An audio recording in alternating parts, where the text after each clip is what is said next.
Computer വന്നപ്പോൾ നമ്മളൊക്കെ പറഞ്ഞിരുന്നു എന്ത് ഇനി ജോലിയൊന്നും ഉണ്ടാവില്ല, ഒരുപാട് ആൾക്കാർ ജോലി നഷ്ടപ്പെടുമെന്ന്. 1990 ജനുവരിയിൽ ഞാനൊരു ജാഥ കണ്ടിരുന്നു എൻ്റെ രണ്ടത്താണിയിൽ. ഇൻക്ലാബ് സിന്ദാബാദ് സിന്ദാബാദ്, സമ്മതിക്കില്ല, ഞങ്ങൾ സമ്മതിക്കില്ല, ഈ യന്ത്രത്തെ ഈ രാജ്യത്തേക്ക് കൊണ്ടുവരാൻ സമ്മതിക്കില്ല, ഞങ്ങൾക്കൊന്നും ജോലി ഉണ്ടാവില്ല, അതുകൊണ്ട് കമ്പ്യൂട്ടർ എന്ന ഈ സാധനം വേണ്ടേ വേണ്ട, ഗോ ബാക്ക് എന്ന് പറഞ്ഞ വലിയൊരു സമരജാഥ ഞാൻ കണ്ടിട്ടുണ്ട് 1990.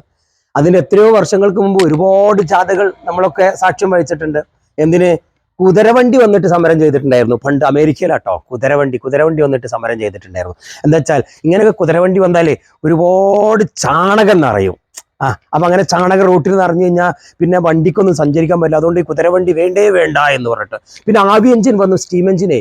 അപ്പോഴും തന്നെ സമരം ചെയ്തു. കാരണം ഇത് അപകടമാണ്, തിളച്ച വെള്ളമാണ് ഇതിനകത്ത്, ഇതെങ്ങാനും മറിഞ്ഞ് മേലെ ആയാൽ ആകെ കൂടി മനുഷ്യന് അപകടം ഉണ്ടാവും, പൊള്ളലേൽക്കും എന്നൊക്കെ പറഞ്ഞിട്ട് ഒരു വിഭാഗം സമരം ചെയ്തിട്ടുണ്ട്. അത്ര എന്തിന് വർഷങ്ങൾ കഴിഞ്ഞു, കറണ്ട് ലൈൻ വന്നു നമ്മുടെ നാട്ടിലെ, അപ്പോഴും സമരം ചെയ്തു. എന്തെന്ന്?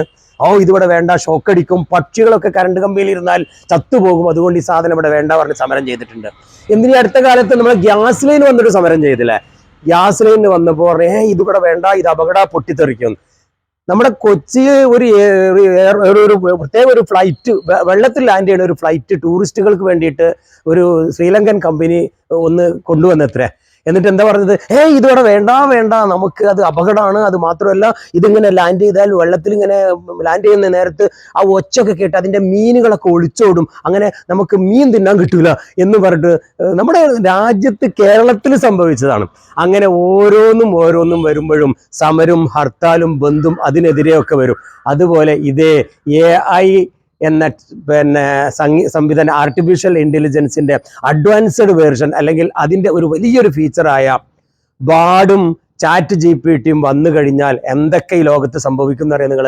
ഒരുപാട് ആളുകളുടെ ജോലി നഷ്ടപ്പെടും, ഒരുപാട് ആളുകൾക്ക് പുതിയ ജോലി കിട്ടും. കമ്പ്യൂട്ടർ ഇന്റർനെറ്റ് വന്ന പോലെ ഇങ്ങനെ വലിയൊരു ചേഞ്ച് ഉണ്ടാവാൻ പോകും. ഒരുപാട് ആളുകൾക്ക് ജോലി കിട്ടുന്ന വലിയൊരു സാങ്കേതിക വിദ്യയാണ് ചാറ്റ് GPT. AIയുടെ ഒരു ചെറിയൊരു AI എന്ന് പറഞ്ഞ ആർട്ടിഫിഷ്യൽ ഇന്റലിജൻസ് എന്ന ഈ പുതിയ സംഭവത്തിന്റെ ഒരു ചെറിയൊരു ടൂൾ മാത്രമാണ് ചാറ്റ് GPT എന്ന് പറയുന്ന ഈ റോബോട്ടും അല്ലെങ്കിൽ അതുമായി ബന്ധപ്പെട്ടതൊക്കെ.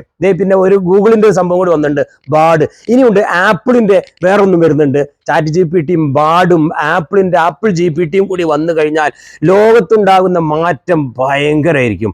കോടിക്കണക്കിന് ആൾക്കാർക്ക് ജോലി സാധ്യത വർദ്ധിക്കുകയാണ്. നമ്മുടെ സാധനങ്ങൾക്കൊക്കെ വില കുറയാൻ പോവാണ്. ഒരുപാട് പ്രൊഡക്റ്റുകൾ ഇനി റോബോട്ടിക് ആയിട്ടും ആളുകളില്ലാതെ ഉണ്ടാക്കാൻ പറ്റും. അങ്ങനെ നമ്മളെ നിത്യോപയോഗ വസ്തുക്കളുടെ വില കമ്മിയാവും, ധാരാളം പേർക്ക് തൊഴിൽ കിട്ടും.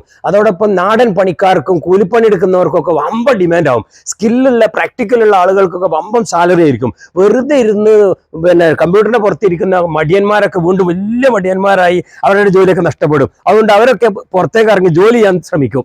അങ്ങനെ ജോലി ചെയ്തുകൊണ്ട് നമ്മുടെ രാജ്യം മുഴുവനും നമ്മുടെ ലോകം മുഴുവനും വളരാൻ പോകുന്നു, അല്ലെങ്കിൽ പുതിയൊരു മേഖലയിലേക്ക് പോകുന്നു എന്നുള്ളതാണ് ഈ ചാറ്റ് GPTയും AIയും ബാർഡും നമ്മളോട് പറയുന്നത്. നമുക്ക് കാത്തിരിക്കാം, അടിപൊളി സാങ്കേതികവിദ്യ വരട്ടെ, നമുക്കതിൻ്റെ ഗുണവും ദോഷവും കണ്ടറിയാം. നിങ്ങളുടെ വലിയ നിർദ്ദേശങ്ങളും അഭിപ്രായങ്ങളും താഴെ രേഖപ്പെടുത്തുക. ഹംസ അഞ്ചുമുക്കിൽ രണ്ടത്താണി. ഞാൻ ഈ വീഡിയോയുടെ കൂടെ ഇങ്ങനെ ഓടുന്നത് എന്താ നിങ്ങൾ വിചാരിക്കും? ഒരു പൂച്ചട്ടിയിലാണ് ഈ ക്യാമറ വെച്ചത്. അപ്പോൾ പൂച്ചട്ടി ഒരു കയറിലാണ് തൂങ്ങണേ, അതുകൊണ്ട് ഇങ്ങനെ ഓടുക. എന്നാൽ നല്ല ഭംഗിയുണ്ട് കേട്ടോ ചുറ്റുപാടൊക്കെ, അതുകൊണ്ട് അങ്ങനെ വെച്ചാണ്. ഏതായാലും നിങ്ങളുടെ നിർദ്ദേശങ്ങളും കമൻറ്റുകളൊക്കെ താഴെ രേഖപ്പെടുത്താം.